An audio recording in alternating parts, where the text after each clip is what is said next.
ಅಯ್ಯ, ನಾನು ಒಂದು ವಾರದಿಂದ ನಿಮ್ಮ ಹಿಂದೆನೆ ತಿರುಗ್ತಾ ಇದ್ದೀನಿ. ಆದ್ರೂ ಕೂಡ ನೀವು ನನಗೆ ಸರಿಯಾದ ಉತ್ತರವನ್ನು ಹೇಳ್ತಾ ಇಲ್ಲ. ನನಗೆ ದಯವಿಟ್ಟು ಸರಿಯಾದ ಉತ್ತರ ಹೇಳಿ. ಏನಮ್ಮ ನಾನ್ ನಿನ್ಗೆ ಸಮಾಧಾನ ಹೇಳೋದು? ನನ್ನ ಹಿಂದೆ ತಿರುಗು, ನಾನ್ ನಿನ್ಗೆ ಕೆಲ್ಸ ಕೊಡ್ತೀನಿ ಅಂತ ನಾನ್ ಹೇಳದ್ನ? ಹೀಗೆ ಕೆಲ್ಸ ಕೊಡ್ತೀನಿ ಬಾ ಅಂತ ನಾನೇನಾದ್ರೂ ನಿನ್ನ ಕರೆದ್ನಾ?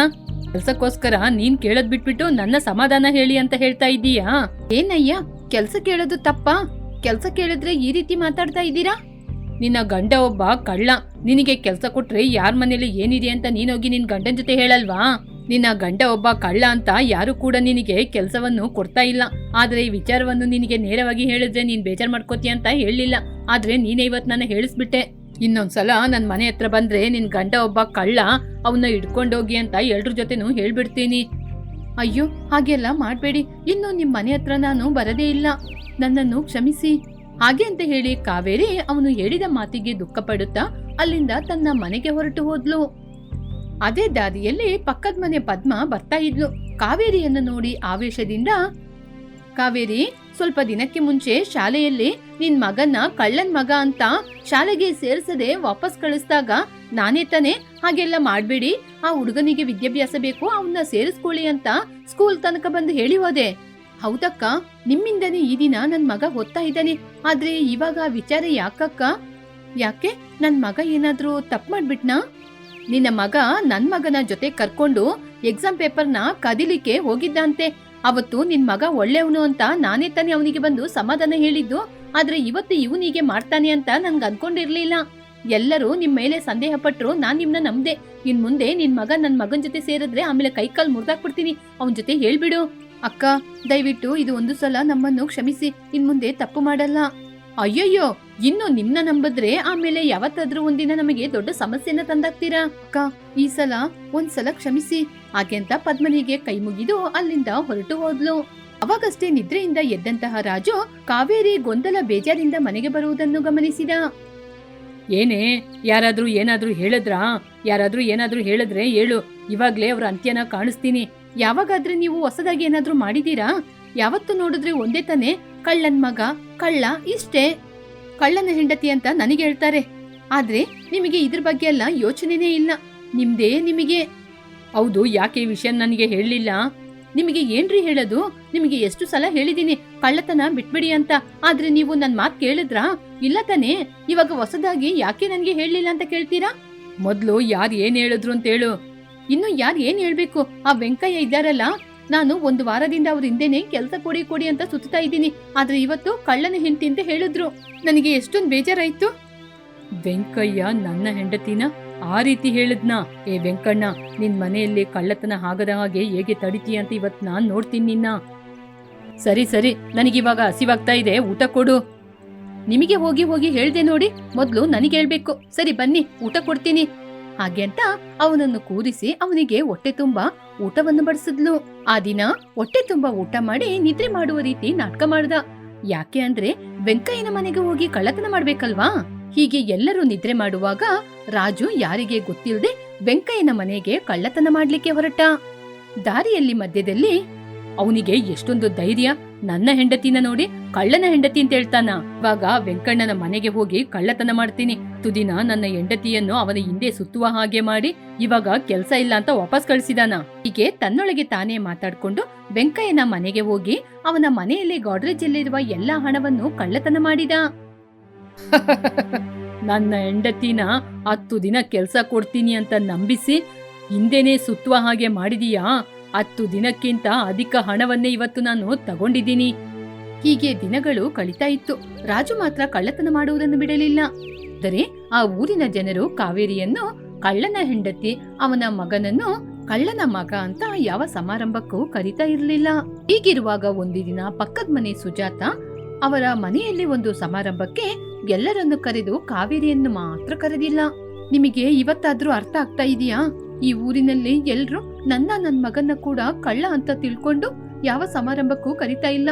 ಇನ್ ಮುಂದೆ ಆದ್ರೂ ನೀವು ಬದಲಾಗಿ. ಪಕ್ಕದ ಮನೆ ಸುಜಾತನ್ ಮನೆಯಲ್ಲಿ ಇವತ್ತು ವ್ರತ ನಡೀತಾ ಇದೆ.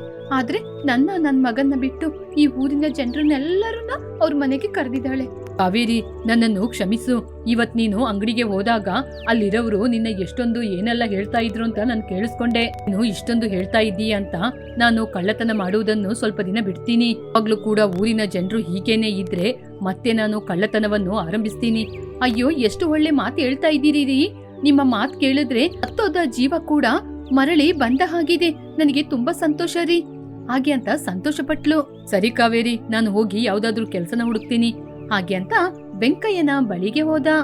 ವೆಂಕಯ್ಯ, ಕೆಲ್ಸ ಏನಾದ್ರೂ ಇದೆಯಾ? ಕೆಲ್ಸ ಏನಿದ್ರು ಹೇಳಿ, ಕಷ್ಟಪಟ್ಟು ಮಾಡ್ತೀನಿ. ರಾಜು, ನಿನಗೆ ನನ್ನ ಅಂಗಡಿಯಲ್ಲಿ ಕೆಲ್ಸ ಕೊಡ್ಬೇಕಾ? ಇದಕ್ಕೆ ಮುಂಚೆ ನೀನ್ ಕೆಲ್ಸ ಮಾಡ್ಲಿಲ್ಲ, ಇವಾಗ ಕೆಲ್ಸ ಕೇಳ್ತಾ ಇದ್ದೀಯಾ? ನಿನ್ನ ನಂಬಿ ನನ್ನ ಅಂಗಡಿಯಲ್ಲಿ ಕೆಲ್ಸ ಕೊಟ್ರೆ ಆಮೇಲೆ ಏನಾದ್ರೂ ವಸ್ತುಗಳು ಕಾಣದೆ ಹೋದ್ರೆ ನಾನ್ ಯಾರ ಜೊತೆ ಹೇಳೋದು? ಹೋಗೋಗು, ನಿನಗೆ ನನ್ನಿಂದ ಕೆಲ್ಸ ಕೊಡಕ್ಕಾಗಲ್ಲ. ರಾಜನ ನೋಡಿ ತುಂಬಾ ಕೇವಲವಾಗಿ ಕೆಲ್ಸ ಇಲ್ಲ ಅಂತ ಹೇಳಿದ. ಅದೇ ರಾಜುವಿಗೆ ತುಂಬಾನೇ ದುಃಖವನ್ನು ಕೊಟ್ಟಿತು. ತಾನು ಇದಕ್ಕೆ ಮುಂಚೆ ಮಾಡಿದ ತಪ್ಪಿಂದ ತಾನೇ ಹೀಗೆಲ್ಲ ನಡೀತಾ ಇದೆ ಅಂತ ದುಃಖಪಟ್ಟು ಬೇರೆ ಕಡೆ ಕೆಲ್ಸಕ್ಕೆ ಅಂತ ಹೊರಟ. ಚಂದ್ರಣ್ಣನವರೇ, ನಮಸ್ಕಾರ. ನಿಮ್ಮ ಬಳಿ ಏನಾದ್ರೂ ಒಂದು ಕೆಲ್ಸ ಇದ್ರೆ ಕೊಡಿ, ನಾನ್ ಚೆನ್ನಾಗಿ ಕೆಲ್ಸ ಮಾಡ್ತೀನಿ. ಅಯ್ಯಯ್ಯೋ, ನೀನು ಎಷ್ಟು ದೊಡ್ಡ ಕಳ್ಳ! ನಿನಗೆ ಮಾತ್ರ ನನ್ನ ಅಂಗಡಿಯಲ್ಲಿ ಕೆಲಸ ಕೊಟ್ರೆ ಆಮೇಲೆ ನಾನ್ ನಿದ್ರೆ ಮಾಡುವ ಸಮಯದಲ್ಲಿ ನನ್ನ ಅಂಗಡಿಯಿಂದ ವಸ್ತುಗಳನ್ನೆಲ್ಲ ತಗೊಂಡೋಗಿ ನೀನು ಬೇರೆ ಕಡೆ ಮಾರಾಟ ಮಾಡಿ ಹಣನ ಸಂಪಾದನೆ ಮಾಡ್ಕೋತೀಯ. ನಿನಗೆ ಕೆಲಸ ಇಲ್ಲ. ಅಣ್ಣ, ಹಾಗೆಲ್ಲ ಹೇಳ್ಬೇಡಿ ಅಣ್ಣ. ಇದಕ್ಕೆ ಮೊದಲು ನಾನು ಕಳ್ಳತನ ಮಾಡ್ತಾ ಇದ್ದಿರ್ಬೋದು, ಆದ್ರೆ ಇವಾಗ ಕಳ್ಳತನವನ್ನೆಲ್ಲ ಬಿಟ್ಟಿದ್ದೀನಿ. ಇಲ್ಲಿ ನೋಡಪ್ಪ, ನೀನ್ ಹೇಳ್ತೀಯ ಅಂತ ನಿನ್ಗೆ ಕೆಲಸ ಕೊಟ್ರೆ ಆಮೇಲೆ ನನ್ನ ತಲೆ ಮೇಲೆ ನಾನ್ ಬಟ್ಟೆ ಹಾಕೊಂಡು ಬೀದಿಯಲ್ಲಿ ಕೂರ್ಬೇಕಾಗುತ್ತೆ. ಅದರಿಂದ ನಿನಗೆ ಕೆಲಸ ಕೊಡಕ್ಕಾಗಲ್ಲ, ಇಲ್ಲಿಂದ ಹೊರಟೋಗು. ಹಾಗೆ ಅಂತ ಹೇಳಿದ. ಹೀಗೆ ಕೆಲವು ದಿನಗಳು ಕಳೆಯಿತು. ಹೀಗೆ ರಾಜು ದೊಡ್ಡ ಕಳ್ಳ ಅಂತ ಅವನಿಗೆ ಹೆಸರನ್ನೇ ಇಟ್ಟಿದ್ರು. ಹೀಗೆ ಯಾರು ಕೂಡ ಅವನಿಗೆ ಕೆಲಸನೂ ಕೊಡ್ತಾ ಇರ್ಲಿಲ್ಲ, ಅವನು ಕೂಡ ಕಳ್ಳತನನೇ ಮಾಡ್ತಾ ಇರ್ಲಿಲ್ಲ. ಇದರಿಂದ ಮನೆ ನಡ್ಸದೆ ತುಂಬಾ ಕಷ್ಟವಾಗಿತ್ತು. ಛೇ, ನಾನೊಬ್ಬ ಕಳ್ಳ ಅಂತ ತಾನೆ ಯಾರು ಕೂಡ ನನಗೆ ಕೆಲಸನೇ ಕೊಡ್ತಾ ಇಲ್ಲ. ನಾನು ಕಳ್ಳತನ ಮಾಡಬಾರ್ದು ಅಂತ ಯೋಚನೆ ಮಾಡಿದ್ರೆ ಯಾರೂ ನನಗೆ ಕೆಲಸ ಕೊಡ್ತಾ ಇಲ್ಲ. ಅದರಿಂದ ದೊಡ್ಡದಾಗಿ ಒಂದು ಕಳ್ಳತನ ಮಾಡಿ ಅದರಿಂದ ಬರುವ ಹಣ ಚಿನ್ನವನ್ನೆಲ್ಲ ತೆಗೆದುಕೊಂಡು ಈ ಊರು ಬಿಟ್ಟು ಎಲ್ಲಾದ್ರೂ ಹೊರಗೆ ಹೋಗಿ ಬದುಕ್ತೀನಿ. ಹಾಗೆ ಅಂತ ಕಳ್ಳತನ ಮಾಡ್ಲಿಕ್ಕೋಸ್ಕರ ಜಮೀನ್ದಾರರ ಮನೆಗೆ ಬಂದ. ಅಲ್ಲಿರುವ ಹಣ ಚಿನ್ನವನ್ನೆಲ್ಲ ದೋಚಿಕೊಂಡು ಮನೆ ಬಿಟ್ಟು ಹೊರಗೆ ಹೋಗೋಣ ಅಂತ ಹೊರಗೆ ಬಂದಾಗ ಜಮೀನ್ದಾರರಯ್ಯ ಅವನ ಎದುರಲ್ಲೇ ನಿಂತಿದ್ರು. ರಾಜು, ನೀನೇನು ಭಯಪಡಬೇಡ. ಅಯ್ಯ, ನೀವಾ? ನನ್ಗೇನ್ ಗೊತ್ತಿಲ್ಲ, ನಾನು ಏನ್ ತೆಗ್ದಿಲ್ಲ. ಇಲ್ಲಿ ನೋಡಪ್ಪ, ನೀನು ಕಳ್ಳತನವನ್ನು ಯಾಕೆ ಮಾಡದ್ನ ಬಿಟ್ಟೆ ಇವಾಗ ಯಾಕೆ ಆರಂಭಿಸಿದೀಯಾ, ಯಾಕೆ ಈ ರೀತಿ ನಡ್ಕೋತಾ ಇದ್ದೀಯಾ ಅಂತ ನಿನ್ನ ವಿಚಾರ ಎಲ್ಲನೂ ನನಗೆ ಗೊತ್ತು. ಆದ್ರೆ ನೀನು ನನ್ನ ಮನೆಯಿಂದ ತಗೊಂಡಿರುವ ವಸ್ತುಗಳನ್ನೆಲ್ಲ ನೀನೇ ತಗೊಂಡೋಗು, ಅದು ನಂದೇ. ಆದ್ರೂ ಪರವಾಗಿಲ್ಲ, ಒಂದು 10 ನಿಮಿಷ ಮನೆಯೊಳಗೆ ಬಂದ್ರೆ ನಿನ್ನ ಜೊತೆ ಒಂದು 10 ನಿಮಿಷ ಮಾತಾಡ್ಬೇಕಾಗಿತ್ತು. ಹಾಗೆ ಅಂತ ಮನೆಯೊಳಗೆ ಕರ್ಕೊಂಡೋಗಿ ಬುದ್ಧಿ ಹೇಳಿದ. ಇಲ್ಲಿ ನೋಡಪ್ಪ ರಾಜು, ನೀನು ಸಂಪಾದನೆ ಮಾಡಿಕೊಂಡು ತಗೊಂಡೋಗಿ ಕೊಡುವ ವಸ್ತು ನಿನ್ನ ಹೆಂಡತಿಗೆ ಸಂತೋಷ ಹಾಗೂ ತೃಪ್ತಿಯನ್ನು ಕೊಡಬೇಕು. ಆದ್ರೆ ನೀನು ಹೀಗೆ ಕಳ್ಳತನ ಮಾಡಿಕೊಂಡು ತಗೊಂಡೋಗಿ ನಿನ್ನ ಹೆಂಡತಿಗೆ ಕೊಡುವಂತಹ ಹಣ, ಚಿನ್ನ ಏನೇ ಇರಲಿ ಅದು ಎಲ್ಲ ಅವಳಿಗೆ ಒಳ್ಳೆಯದನ್ನು ಕೊಡೋದಿಲ್ಲ, ಅವಳಿಗೆ ನೆಮ್ಮದಿಯನ್ನು ಕೊಡೋದಿಲ್ಲ. ಒಬ್ಬ ಕಳ್ಳನ ಹೆಂಡತಿ ಎನ್ನುವ ಕೆಟ್ಟ ಹೆಸರನ್ನು ಮಾತ್ರ ತಂದು ಕೊಡೋದು. ನಿನ್ನ ಮಗನನ್ನು ಕಳ್ಳನ ಮಗ ಅಂತ ಎಲ್ಲರೂ ಕರೀತಾರೆ. ಮುಂದಿನ ದಿನಗಳಲ್ಲಿ ನಿನ್ನ ಮಗ ಕೂಡ ನಿನ್ನ ಹಾಗೆ ಕಳ್ಳನಾಗ್ತಾನೆ ಅಂತ ಕೂಡ ಮಾತಾಡ್ತಾ ಇದ್ದಾರೆ. ನಿನ್ನ ಮಗ ತಲೆ ಎತ್ಕೊಂಡು ಈ ಸೊಸೈಟಿಯಲ್ಲಿ ನಡೆಯಲು ಸಾಧ್ಯವಿಲ್ಲ. ಅಯ್ಯ, ನಾನು ಕಳ್ಳತನನ ಬಿಡಬೇಕು ಅಂತಾನೆ ಇದ್ದೆ ಅಯ್ಯ. ಆದ್ರೆ ನಾನು ಕಳ್ಳ ಅಂತ ಯಾರು ಕೂಡ ನನಗೆ ಕೆಲಸ ಕೊಡ್ತಾ ಇಲ್ಲ. ನನ್ನ ಹೆಂಡತಿ ಮಗನನ್ನು ನಾನು ಹೇಗಯ್ಯ ಸಾಕೋದು? ಈ ಚಿನ್ನ, ಹಣ ಇದನ್ನೆಲ್ಲ ನೀನು ಕಳ್ಳತನ ಮಾಡಿ ಬೇರೆ ಊರಿಗೆ ಹೋಗಿ ಜೀವನ ಮಾಡ್ಬೋದು. ಆದ್ರೆ ನಿನ್ನ ಮೇಲೆ ಕಳ್ಳ ಎನ್ನುವ ಹೆಸರಿದೆ. ಆ ಹೆಸರು ನಿನ್ನ ಜೀವನ ಪರ್ಯಂತ ನಿನ್ನ ಜೊತೆನೇ ಇರುತ್ತೆ. ಅದೇ ನೀನು ಕಷ್ಟಪಟ್ಟು ಸಂಪಾದನೆ ಮಾಡ್ಕೊಂಡೋಗಿ ನಿನ್ನ ಹೆಂಡತಿಗೆ ಅರ್ಧದ ಒಂದು ಸೀರೆಯನ್ನು ತೆಗೆದುಕೊಟ್ರು ಕೂಡ ನಿನ್ನ ಹೆಂಡತಿ ನನ್ನ ಗಂಡ ದುಡ್ಕೊಂಡು ತಗೊಂಬಂದಿದ್ದು ಅಂತ ತುಂಬಾ ಸಂತೋಷದಿಂದ ಹೆಮ್ಮೆ ಪಡ್ತಾಳೆ. ಇಲ್ಲಿ ನೋಡಪ್ಪ ರಾಜು, ಇವತ್ತು ನೀನು ಕಳ್ಳತನ ಮಾಡಿ ಇಲ್ಲಿಂದ ಹೊರಟೋಗ್ತೀಯಾ ಅಥವಾ ಒಳ್ಳೆಯವನಾಗಿ ಒಳ್ಳೆ ಜೀವನಕ್ಕೋಸ್ಕರ ಇಲ್ಲಿಂದ ಹೊರಟೋಗ್ತೀಯಾ? ಎಲ್ಲವೂ ನಿನ್ನ ಕೈಯಲ್ಲಿದೆ. ನೀನೇ ತೀರ್ಮಾನ ಮಾಡ್ಕೊ. ನಿನ್ನ ಏನೂ ಹೇಳೋದಿಲ್ಲ ನಾನು. ರಾಜು ಜಮೀನ್ದಾರಯ್ಯ ಮನೆಯಿಂದ ಚಿನ್ನ, ಹಣ ಎಲ್ಲವನ್ನೂ ತೆಗೆದುಕೊಂಡು ಸ್ವಲ್ಪ ದೂರ ನಡ್ಕೊಂಬಂದ. ಆವಾಗ ಜಮೀನ್ದಾರರಯ್ಯ ಹೇಳಿದ್ದು ಅವನಿಗೆ ಯೋಚನೆಗೆ ಬಂತು. ತಕ್ಷಣ ಅವನ ಹೆಂಡತಿಯ ಕಣ್ಣೀರನ್ನು ಆಲೋಚನೆ ಮಾಡಿ ಅವನ ಮಗನ ಭವಿಷ್ಯವನ್ನು ಆಲೋಚನೆ ಮಾಡಿ ಹಿಂತಿರುಗಿ ಹೋದ. ಅಯ್ಯ, ನನ್ನನ್ನು ಕ್ಷಮಿಸಿ. ನನ್ನ ಹೆಂಡತಿಯ ಕಣ್ಣೀರು, ನನ್ನ ಮಗನ ವಿದ್ಯಾಭ್ಯಾಸ ಎಲ್ಲವೂ ನನ್ನ ಕಣ್ಮುಂದೆ ಬಂದಿದೆ. ಇನ್ಮುಂದೆ ನಾನು ಕಳ್ಳತನ ಮಾಡಲ್ಲ. ನನ್ನ ಕ್ಷಮಿಸಿ. ತುಂಬಾನೇ ಸಂತೋಷ ರಾಜು. ಹಾಗೆ ಅಂತ ಹೇಳಿದಾಗ ಅಲ್ಲಿಂದ ಹೊರಟು ಬಂದ. ಹೀಗೆ ಸ್ವಲ್ಪ ದಿನಗಳ ನಂತರ ಕೈಯಲ್ಲಿರುವ ಸ್ವಲ್ಪ ಹಣದಲ್ಲಿ ತರಕಾರಿ ವ್ಯಾಪಾರವನ್ನ ಆರಂಭಿಸಿದ. ರಾಜು ಜೊತೆ ಆ ಊರಿನ ಜನರು ಯಾರು ಕೂಡ ತರಕಾರಿನ ತೆಗೆದುಕೊಳ್ತಾ ಇರಲಿಲ್ಲ. ಯಾವಾಗ ಜಮೀನ್ದಾರರೇ ಬಂದು ನೇರವಾಗಿ ರಾಜು ಅಂಗಡಿಯಿಂದ ತರಕಾರಿಯನ್ನು ತೆಗೆದುಕೊಂಡ್ರು, ಆವಾಗ ಊರಿನ ಜನರು ಕೂಡ ಬಂದು ಖರೀದಿ ಮಾಡಿದ್ರು. ಹೀಗೆ ರಾಜು ಅಂದಿನಿಂದ ಕಳ್ಳತನ ಮಾಡುವುದನ್ನು ಬಿಟ್ಟು ಕಳ್ಳ ಎನ್ನುವ ಕೆಟ್ಟ ಹೆಸರಿನಿಂದ ಹೊರಗೆ ಬಂದ. ಚಂದ ಮಾಮ ಬಾಬಾ ಮಲ್ಲಿಗೆ ಹೂ ತಗೊಂಬ, ಬೆಟ್ಟದ ಮೇಲೆ ಹತ್ತಿ ಬಾ, ಬೇಗ ಬೇಗ ಓಡಿ ಬಾ. ನನ್ನ ಮುದ್ದಿನ ಮಗಳು ನೋಡು, ಚಂದಮಾಮ ಎಷ್ಟೊಂದು ಚಂದವಾಗಿದ್ದಾನೆ. ಇದನ್ನೆಲ್ಲ ಮನೆ ಪಕ್ಕದ ಮರದ ಕೆಳಗೆ ಕೂತ್ಕೊಂಡು ಊಟ ಮಾಡುವ ವೀರಯ್ಯ ನೋಡಿದ. ಆಹಾ, ಆ ತಾಯಿಯ ಧ್ವನಿ ಎಷ್ಟೊಂದು ಮಧುರವಾಗಿದೆ. ನನ್ನಮ್ಮ ಕೂಡ ನನ್ನ ಸಣ್ಣ ವಯಸ್ಸಲ್ಲಿ ಹೀಗೇನೆ ಪ್ರೀತಿಯಿಂದ ಅನ್ನದ ತುತ್ತನ್ನು ತಿನ್ಸ್ತಾ ಇದ್ಲು.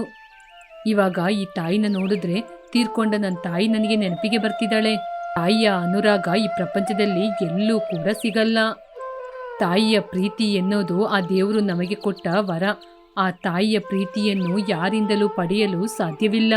ಹೀಗೆ ದುಃಖವನ್ನು ಪಡುತ್ತಾ ಆ ತಾಯಿಯ ಚಂದಮಾಮದ ಹಾಡನ್ನು ಕೇಳ್ಕೊಂಡು ಅವನು ಕೂಡ ಊಟವನ್ನು ಮಾಡಿದ. ಅಮ್ಮ, ಈ ಚಂದಮಾಮದ ಹಾಡು ನನ್ನ ಹೊಟ್ಟೆಯನ್ನು ತುಂಬಿಸದಿದ್ರು ಈ ಹಾಡು ನನ್ನ ಮನಸ್ಸು ಪೂರ್ತಿ ತುಂಬಿದೆ.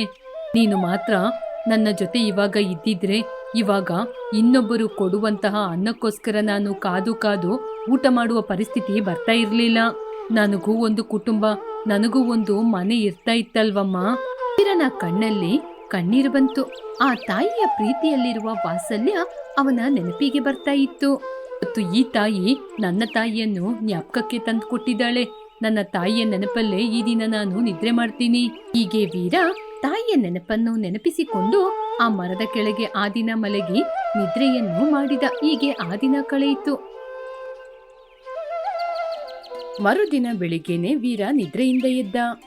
ಹೌದು, ಮೊದಲು ಸಾವಿತ್ರಮ್ಮ ಗಿಡಗಳಿಗೆ ನೀರಾಕಿ ಸಂತೆಗೆ ಹೋಗಿ ತರಕಾರಿ ತರ್ಲಿಕ್ಕೆ ಹೇಳಿದ್ರಲ್ವಾ, ಹೋಗಿ ತರಬೇಕು. ಹೀಗೆ ಸಾವಿತ್ರಮ್ಮನ ಮನೆಗೆ ಹೊರಟ. ಸ್ವಲ್ಪ ಸಮಯದಲ್ಲೇ ಸಾವಿತ್ರಮ್ಮನ ಮನೆಗೆ ಹೋಗಿ ತಲುಪಿದ. ಅಮ್ಮ ಅಮ್ಮ, ನಾನು ವೀರ ಬಂದಿದ್ದೀನಿ. ಹೇಳಪ್ಪ ವೀರ. ಹಾಗೆ ಅಂತ ಸಾವಿತ್ರಮ್ಮ ಮನೆಯಿಂದ ಹೊರಗಡೆ ಬಂದ್ರು. ಅಮ್ಮ, ಗಿಡಗಳಿಗೆ ನೀರಾಕಿ ಮಾರ್ಕೆಟಿಗೆ ಹೋಗಿ ತರಕಾರಿನ ತರ್ಲಿಕ್ಕೆ ಹೇಳಿದ್ರಲ್ವಾ, ನೀವು ಹೋಗಿ ಬ್ಯಾಗ್ ತಗೊಂಬನ್ನಿ, ನಾನು ಗಿಡಗಳಿಗೆ ನೀರಾಕ್ತಾ ಇರ್ತೀನಿ. ಹಾಗೆ ಅಂತ ಹೇಳಿದಾಗ ಸಾವಿತ್ರಮ್ಮ ಅಲ್ಲಿಂದ ಮನೆಯೊಳಗೆ ಹೋದ್ರು. ಹೊರಗಡೆ ಇರುವ ಗಿಡಗಳಿಗೆ ನೀರಾಕ್ತಾ ಇದ್ದ. ಸಾವಿತ್ರಮ್ಮ ಮನೆಯೊಳಗೆ ಹೋಗಿ ಒಂದು ಬ್ಯಾಗ್ ಅನ್ನು ತೆಗೆದುಕೊಂಡು ಬಂದು ಕೊಟ್ರು. ಹಾಗೇನೆ ವೀರ ಆ ಬ್ಯಾಗ್ ಅನ್ನು ತೆಗೆದುಕೊಂಡು ಮಾರ್ಕೆಟಿಗೆ ಹೋಗಿ ತರಕಾರಿಯನ್ನು ತಂದು, ಅಮ್ಮ ಅಮ್ಮ ಬರ್ತಾ ಇದ್ದೀನಪ್ಪ, ನಾನು ನಿನಗೋಸ್ಕರನೇ ಅಡಿಗೆ ಮಾಡ್ತಾ ಇದ್ದೀನಿ, ಬಂದೆ ಹಾಗೆ ಅಂತ ಬಂದು ನೋಡಿದಾಗ, ಓ ವೀರ ನೀನಾ, ನನ್ನ ಮಗ ಕರ್ದ ಅನ್ಕೊಂಡೆ. ಅಮ್ಮ, ನಾನು ಕೂಡ ನಿಮ್ಮ ಮಗನ ಹಾಗೇನೆ. ಏನ್ ವೀರ ಬಾಯಿಗೆ ಬಂದಾಗೆ ಮಾತಾಡ್ತೀಯಾ? ನೀನು ನನ್ನ ಮಗನ ಜೊತೆ ಕೂರಿಸಿ ನಿನಗೆ ಒಟ್ಟಿಗೆ ಊಟ ಹಾಕಿದ್ರೆ ನೀನು ನನ್ನ ಮಗ ಆಗ್ಬಿಡ್ತೀಯಾ? ನೀನು ಕೆಲ್ಸದವನು ಅಷ್ಟೇ. ನನ್ನ ಮಗನ ಪಕ್ಕದಲ್ಲಿ ನಿನ್ನ ಹೋಲಿಕೆ ಮಾಡಿ ಹೇಳ್ಬೇಡ. ಹಾಗೆ ಅಂತ ಹೇಳಿದಾಗ ವೀರನ ಕಣ್ಣಲ್ಲಿ ಕಣ್ಣೀರು ಬಂತು. ಅಮ್ಮ, ನನ್ನನ್ನು ಕ್ಷಮಿಸಿ ಅಮ್ಮ, ಎಲ್ಲರೂ ನನ್ನವರು ಅನ್ಕೊಂಡೆ, ಆದ್ರೆ ನೀವು ಹೀಗೆ ಆಲೋಚನೆ ಮಾಡ್ತೀರಾ ಅಂತ ನಂಗೆ ಗೊತ್ತಿರ್ಲಿಲ್ಲಮ್ಮ. ತಪ್ಪಾಯ್ತಮ್ಮ, ನಾನಿನ್ನು ಹೊರಡ್ತೀನಿ, ತಗೊಳ್ಳಿ ನಿಮ್ಮ ತರಕಾರಿ. ಹಾಗೆ ಅಂತ ತರಕಾರಿಯನ್ನು ಕೊಟ್ಟು ದುಃಖದಿಂದ ವೀರ ಅಲ್ಲಿಂದ ಹೊರಟ. ಸ್ವಲ್ಪ ದೂರದಲ್ಲಿ ಈಚೆ ಬಂದ ತಕ್ಷಣ ಪದ್ಮನಾಭ ಅವರ ಮಗನಿಗೆ ಎಣ್ಣೆಯನ್ನು ಹಚ್ಚುತ್ತಾ ಇದ್ರು. ಅದನ್ನು ನೋಡಿ ವೀರನಿಗೆ ತಂದೆ ನೆನಪು ಬಂತು. ಸಣ್ಣ ವಯಸ್ಸಲ್ಲಿ ನನಗೆ ಜ್ವರ ಬಂದ್ರೆ ನಮ್ಮ ತಂದೆ ರಾತ್ರಿಡೀ ನಿದ್ರೆ ಮಾಡದೆ ಕೂತ್ಕೊಂಡು ನನ್ನ ತಲೆ ಮೇಲೆ ಕೈ ಇಟ್ಕೊಂಡು ಸವರ್ತಾ ಕೂತಿರ್ತಾರೆ. ಇವ್ರನ್ನ ನೋಡಿದ್ರೆ ಇವಾಗ ನನಗೆ ನನ್ನ ತಂದೆಯ ನೆನಪು ಬರ್ತಿದೆ. ಅಪ್ಪ, ಈ ಲೋಕದಲ್ಲಿ ತಾಯಿಯ ಪ್ರೀತಿ ಬಗ್ಗೆ ಮಾತ್ರ ಎಲ್ಲರೂ ಹೇಳ್ತಾರೆ, ಆದ್ರೆ ತಾಯಿಗಿಂತ ತಂದೆ ಪಡುವಂತಹ ಕಷ್ಟ ಯಾರಿಗೂ ಗೊತ್ತಾಗಲ್ಲ. ಅದು ಹೇಳಲು ಸಾಧ್ಯವಿಲ್ಲ. ನಿಮ್ಮ ಕೈ ಹಿಡ್ಕೊಂಡು ನಾನು ಇಡುವಂತಹ ಆ ಮೊದಲ ಹೆಜ್ಜೆಯ ಧೈರ್ಯ ಇವಾಗ ನಾನು ಒಬ್ಬನೇ ನಡೆಯುವಾಗ ನನಗೆ ಬರ್ತಾ ಇಲ್ಲಪ್ಪ. ನಾನು ಇಡುವಂತ ಒಂದೊಂದು ಹೆಜ್ಜೆಯಲ್ಲಿ ನನಗೆ ಧೈರ್ಯವನ್ನು ಕೊಡಿ. ಹಾಗೆ ಅಂತ ಸಾವಿತ್ರಮ್ಮ ಮಾತನಾಡಿದ್ದು ಈ ಕಡೆ ತಂದೆಯ ನೆನಪುಗಳು ವೀರನಿಗೆ ತುಂಬಾ ದುಃಖವನ್ನು ಕೊಡ್ತು. ಅವನು ಪ್ರತಿದಿನ ನಿದ್ರೆ ಮಾಡುವ ಮರದ ಕೆಳಗೆ ಬಂದ. ಚಂದಮಾಮನನ್ನು ನೋಡಿದಾಗ ಚಂದಮಾಮನನ್ನು ನೋಡಿ ಅವನಿಗೆ ಸ್ವಲ್ಪ ನೆಮ್ಮದಿ ಬಂತು. ಏ ಚಂದಮಾಮ, ಲೋಕಕ್ಕೆ ನೀನಿರುವುದೇ ಒಬ್ಬನೇ, ಆದ್ರೆ ನಿನ್ನ ಜೊತೆ ಎಲ್ಲರೂ ಇರ್ತಾರೆ, ಆದ್ರೆ ಯಾವಾಗ್ಲೂ ನೀನು ಒಬ್ಬನೇ ಕಾಣ್ತಾ ಇರ್ತೀಯ. ನನಗೆ ಈ ಲೋಕದಲ್ಲಿ ಯಾರೂ ಇಲ್ಲ, ನನಗೆ ಅಂತ ಮನೆ ಕೂಡ ಇಲ್ಲ.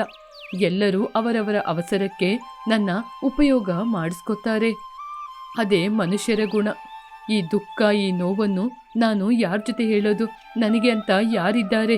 ಇನ್ನು ಎಷ್ಟು ಕಾಲ? ಯಾಕೆ ನನಗೆ ಈ ಅನ್ಯಾಯ? ಹಾಗೆ ಅಂತ ದುಃಖಪಟ್ಟು ಚಂದಮಾಮನನ್ನು ನೋಡಿದಾಗ ನಿಜವಾಗ್ಲೂ ಚಂದಮಾಮ ಪ್ರಕಾಶವಾಗಿ ಅವನನ್ನು ನೋಡಿ, ವೀರ, ದುಃಖ ಪಡಬೇಡ. ನೀನು ಪಟ್ಟ ಕಷ್ಟ, ನೋವು ಎಲ್ಲವೂ ನನಗೂ ಗೊತ್ತು, ನಿನಗೂ ಕೂಡ ಗೊತ್ತು. ಇಷ್ಟು ದಿನ ನೀನು ಕಳ್ಕೊಂಡಂತಹ ಪ್ರೀತಿ, ಪ್ರೇಮ ಎಲ್ಲವೂ ಹತ್ತಿರದಲ್ಲೇ ನಿನಗೆ ಸೇರುತ್ತೆ. ಇನ್ನು ಮುಂದೆ ನೀನು ಅದೃಷ್ಟವಂತ. ನಿನ್ನ ಮನಸ್ಸಲ್ಲಿ ನೀನು ಏನೇ ಕೋರಿದ್ರೂ ಅದು ಆ ಕ್ಷಣನೇ ನಡೆದು ಹೋಗುತ್ತೆ. ಹಾಗೆಂತ ಹೇಳಿ ಮಾಯವಾದ್ರು. ಅದನ್ನು ನೋಡಿ ವೀರನಿಗೆ ಆಶ್ಚರ್ಯವಾಯಿತು. ಆಶ್ಚರ್ಯದಿಂದ ಹೊರಗೆ ಬಂದ. ಅಯ್ಯೋ, ಎಷ್ಟೊಂದು ಹಸಿವಾಗ್ತಾ ಇದೆ. ಈ ಹಸಿವಿಗೆ ನನಗೆ ಬಿಸಿ ಬಿಸಿ ಅನ್ನ, ಬಿಸಿ ಬಿಸಿ ಸಾರು ಸಿಕ್ಕಿದ್ರೆ ಎಷ್ಟೊಂದು ಚೆನ್ನಾಗಿರುತ್ತೆ. ಹಾಗೆ ಅಂತ ಆಲೋಚನೆ ಮಾಡಿ ಕಣ್ತೆರೆದು ನೋಡುವಾಗ ಅವನ ಪಕ್ಕದಲ್ಲೇ ಬಿಸಿ ಬಿಸಿ ಅನ್ನ, ಬಿಸಿ ಬಿಸಿ ಸಾರು ಮಣ್ಣಿನ ಪಾತ್ರೆಯಲ್ಲಿತ್ತು. ಅದನ್ನು ನೋಡಿ ಅವನು ಆಶ್ಚರ್ಯಪಟ್ಟ. ಅರೆ, ಏನಿದು? ನಾನೇನಾದ್ರೂ ಕನ್ಸು ಕಾಣ್ತಾ ಇದ್ದೀನಾ? ಇದು ಕನಸ ಅಥವಾ ನೆನಸ? ಚಂದಮಾಮ ಹೇಳಿದ್ದು ನಿಜಾನೇನಾ? ಹೀಗೆ ಆ ಊಟವನ್ನು ತಿಂದು ಆಕಾಶದತ್ತ ಚಂದಮಾಮನನ್ನು ನೋಡುತ್ತಾ ನಿದ್ರೆ ಮಾಡಿದ. ಹೀಗೆ ಆ ದಿನದಿಂದ ವೀರ ತನ್ನ ಮನಸ್ಸಲ್ಲಿ ಏನು ಆಲೋಚನೆ ಮಾಡ್ತಾನೋ ಅದೆಲ್ಲ ಸಿಗ್ತಾ ಇತ್ತು. ಹೊಸ ಬಟ್ಟೆ ಬೇಕು ಅಂತ ಆಲೋಚನೆ ಮಾಡಿದ್ರೆ ಅವನಿಗೆ ಹೊಸ ಬಟ್ಟೆ ಕೂಡ ಸಿಗ್ತಾ ಇತ್ತು. ತನಗೆ ಅಂತ ಒಂದು ಮನೆ ಬೇಕು ಅಂತ ಆಲೋಚನೆ ಮಾಡಿದಾಗ ನದಿಯ ದಡದಲ್ಲಿ ಅವನಿಗೋಸ್ಕರ ಮಾಡಿಟ್ಟಂತಹ ಒಂದು ಅಂಚಿನ ಮನೆ ಸಿದ್ಧವಾಗಿತ್ತು. ಆಹಾ, ಇವಾಗ ನನ್ನ ಜೀವನ ಎಷ್ಟೊಂದು ಚೆನ್ನಾಗಿದೆ. ತಂದೆ ತಾಯಿ ಇಲ್ಲದೆ ನಾನು ಒಬ್ಬನೇ ಬಡತನದಲ್ಲಿ ಇರುವಾಗ ಯಾರೂ ಕೂಡ ನನ್ನನ್ನು ಹುಡುಕಿಕೊಂಡು ಬರ್ತಾ ಇರಲಿಲ್ಲ. ಇವಾಗ ಎಲ್ಲವೂ ನನ್ನ ಕೈಯಲ್ಲಿರುವುದನ್ನು ನೋಡಿ ಎಲ್ಲರೂ ನನ್ನ ಬಳಿಗೆ ಬರ್ತಾ ಇದ್ದಾರೆ. ಆದರೆ ಕಾಲ ಕಳೆದಂತೆ ವೀರನ ಮನಸ್ಸಲ್ಲಿ ಏನೋ ಹೊಸ ಆನಂದ. ಆದರೂ ಆ ಸಂತೋಷ ಅವನಿಗೆ ಇಷ್ಟವಾಗಿರಲಿಲ್ಲ. ಯಾಕೆ ಅಂದರೆ ಅವನು ಶ್ರಮ ಪಡದೆ ಬಂದಂತಹ ಆ ಆಸ್ತಿ ಯಾವುದು ಅವನಿಗೆ ಕೂಡ ಸ್ವಲ್ಪ ಕೂಡ ಇಷ್ಟನೇ ಆಗಿರ್ಲಿಲ್ಲ. ನಾನು ಶ್ರಮ ಪಡದೆ ಸಿಕ್ಕಿರುವ ಈ ಆನಂದ ನನಗೆ ಇಷ್ಟ ಆಗ್ತಾ ಇಲ್ಲ. ಯಾಕೆ ಅಂದ್ರೆ ಇದರಲ್ಲಿ ಉಪ್ಪು, ರುಚಿ ಯಾವುದೂ ಇಲ್ಲದಿರುವ ಹಾಗಿದೆ. ಅವೇ ಸ್ವತಃ ಸಂಪಾದನೆ ಮಾಡುವ ಆತ್ಮ ಗೌರವಕ್ಕಿಂತ ಈ ಹಣ ಚೆನ್ನಾಗಿಲ್ಲ. ಈ ಜೀವನಕ್ಕಿಂತ ಅಂದು ನಾನು ದುಡಿದು ತಿನ್ನುವಂತಹ ಜೀವನನೇ ನನಗೆ ಚೆನ್ನಾಗಿತ್ತು. ಯಾಕೆ ಅಂದ್ರೆ ಅದರಲ್ಲಿ ತಾಯಿಯ ಲಾಲಿ ಹಾಡನ್ನು ಕೇಳ್ತಾ ಇದ್ದೆ. ಹಣ ನನ್ನ ಆತ್ಮ ಗೌರವ, ನನ್ನ ಸಂತೋಷವನ್ನು ತೆಗೆದುಕೊಂಡಿದೆ. ನನಗೆ ಈ ಆಸ್ತಿ ಬೇಡ, ಹಣನೂ ಬೇಡ. ಹೀಗೆ ಆ ದಿನದಿಂದ ವೀರ ತನ್ನ ಆಸ್ತಿ, ಹಣ, ಸಂಪತ್ತನ್ನು ಎಲ್ಲರಿಗೆ ಹಂಚಿ ಆ ದಿನದಿಂದ ಅವನು ಕೆಲಸ ಮಾಡ್ತಿದ್ದ. ಒಂದು ದಿನ ವೀರ, ಇವಾಗ ನನಗೆ ಯಾವ ಆಸ್ತಿನೂ ಇಲ್ಲ, ಮನಸ್ಸು ತುಂಬಾ ಪ್ರಶಾಂತವಾಗಿದೆ. ಇನ್ಮುಂದೆ ಈ ಊರಲ್ಲೇ ಇರಬಾರ್ದು, ಇಲ್ಲಿಂದ ಎಲ್ಲಿಗಾದ್ರೂ ಹೊರಟು ಹೋಗ್ಬೇಕು. ಹೀಗೆ ಅವನ ಬಟ್ಟೆಯನ್ನೆಲ್ಲ ತೆಗೆದುಕೊಂಡು ಮತ್ತೊಂದು ಊರಿನ ಕಡೆ ತನ್ನ ಕಷ್ಟದೊಂದಿಗೆ ತನ್ನ ಸಂತೋಷದ ಜೀವನವನ್ನು ಹುಡುಕಿಕೊಂಡು ಹೋದ. ಹೀಗೆ ಸ್ವಲ್ಪ ಸಮಯದಲ್ಲೇ ಪಕ್ಕದ ಊರಿಗೆ ಹೋದ. ಅಲ್ಲಿ ಒಬ್ಬ ವ್ಯಕ್ತಿ ಮತ್ತೊಬ್ಬ ವ್ಯಕ್ತಿ ಜೊತೆ, ಲೇ, ಪಕ್ಕದೂರಲ್ಲಿ ಯಾರೋ ವೀರ ಅಂತೆ. ಅವನು ಮನ್ಸಲ್ಲಿ ಏನೇ ಆಲೋಚನೆ ಮಾಡಿದ್ರು ಅವನ ಕಣ್ಣ ಮುಂದೆ ಬರುತ್ತೆ ಅಂತೆ. ಅವನಿಗೆ ಸಿಕ್ಕಂತ ಅದೃಷ್ಟ ನಮಗೆ ಸಿಕ್ಕಿದ್ರೆ ಎಷ್ಟು ಚೆನ್ನಾಗಿರ್ತಿತ್ತಲ್ವಾ? ಹೌದು ಕಣೋ, ಎಂತ ಅದೃಷ್ಟ ಆ ದೇವ್ರು ಅವನಿಗೆ ಕೊಟ್ಟಿದ್ದಾನೆ. ಮತ್ತೆ ಆಲೋಚನೆ ಮಾಡಿದ ತಕ್ಷಣ ಎಲ್ಲ ಕೈಗೆ ಸಿಗೋದು ಅಂದ್ರೆ ಅದು ಸಾಧಾರಣವಾದ ವಿಷಯನಾ? ಆ ಮಾತುಗಳನ್ನು ವೀರ ಕೇಳಿಕೊಂಡ. ಹುಚ್ಚು ಜನರು, ಅಂತ ಅದೃಷ್ಟ ಇದ್ರೆ ನೆಮ್ಮದಿ ಇರಲ್ಲ ಅಂತ ಇವರಿಗೇನು ಗೊತ್ತು? ನನ್ನಂತವನಿಗೆ 2 ಹೊತ್ತು ಕೆಲಸ, ತಿನ್ನಲು ಊಟ ಇದ್ರೆ 2 ಜೊತೆ ಬಟ್ಟೆ ಇದ್ರೆ ಸಾಕು, ಇನ್ನೇನು ಬೇಡ. ಹೀಗೆ ವೀರ ತನ್ನ ಮನಸ್ಸಲ್ಲಿ ಆಲೋಚನೆ ಮಾಡಿಕೊಂಡು ಅಂದಿನಿಂದ ಪಕ್ಕದ ಊರಲ್ಲಿ ಕೆಲಸ ಮಾಡಿಕೊಂಡು ಜೀವನವನ್ನು ನಡೆಸ್ತಿದ್ದ.